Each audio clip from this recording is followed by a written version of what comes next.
Okay, let's dive in. Think about the deep ocean. It really is, the planet's last frontier. So much mystery down there. Absolutely. Deep, dark, unknown, mostly. But now it's actually the center of this surprising new, well, gold rush.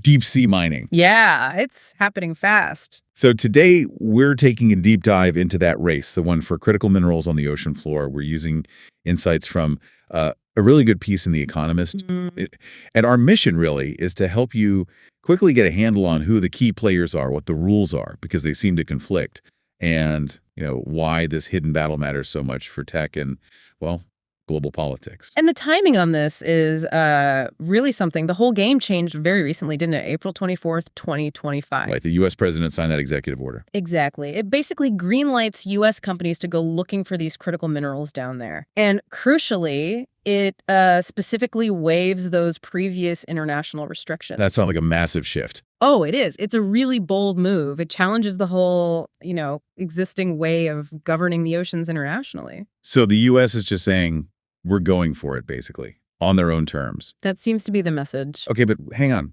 What about international law? I mean, there's a treaty covering this stuff, right? It's not the Wild West down there.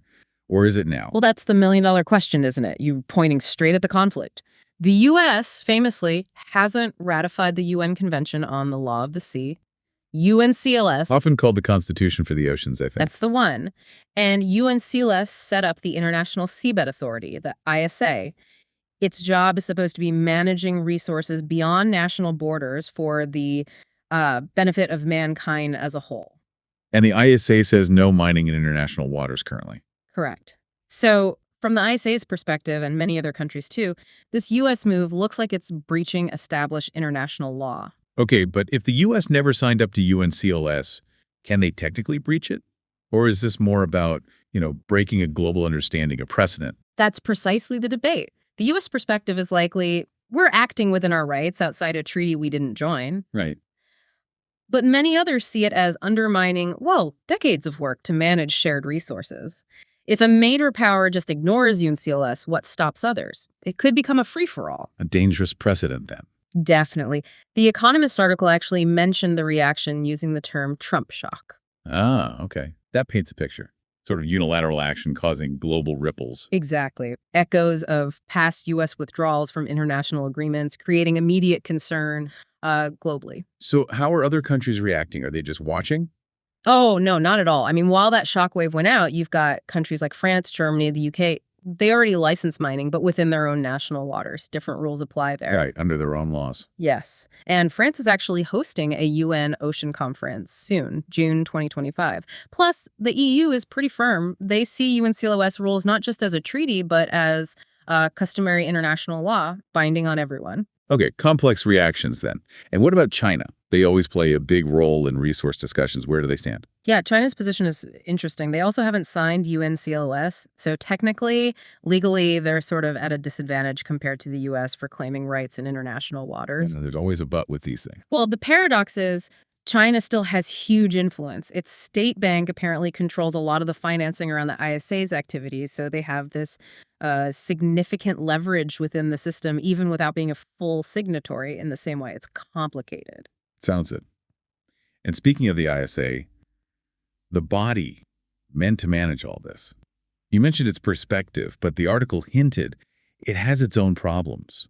Maybe not up to managing a gold rush. That's a massive concern. Yeah, the ISA has had a, let's say, controversial past. There have been accusations about it prioritizing mining interests, sometimes even, allegedly, ignoring international tribunal rulings, questioning its authority or certain claims. Not exactly a confidence booster. Not really. It definitely needs reform. There was an economist, Jose Carvalho from Brazil, hired specifically for that. His goal was to make it leaner, get a fixed salary system, a code of conduct, aiming for the end of 2024, according to the source. A tough job. Huge challenge, especially now with this increased pressure and these high-stakes claims. Okay, so behind all the politics and the legal wrangling, what are we actually talking about? What are these critical minerals everyone's scrambling for? Right, the actual treasure. We're talking about nodules, polymetallic nodules. Nodules, like pebbles. Sort of. Think rock formations, usually about the size of a goose egg, scattered across the deep ocean floor. The abyssal plains. And they're valuable. Incredibly. They're packed with things like nickel, cobalt, Copper, manganese, these aren't just rocks. They are, essential for electric car batteries, for semiconductors, for wind turbines, all the green transition tech. So the demand is just soaring. Exactly, which makes these seabed deposits incredibly strategic, a real focal point. But mining the deep sea? I mean, the environmental side must be a huge worry, right? These are ecosystems we barely understand. That's the elephant in the room, absolutely. These are fragile, largely unexplored environments. The potential impact of large-scale mining on unique species, maybe even the ocean's ability to store carbon.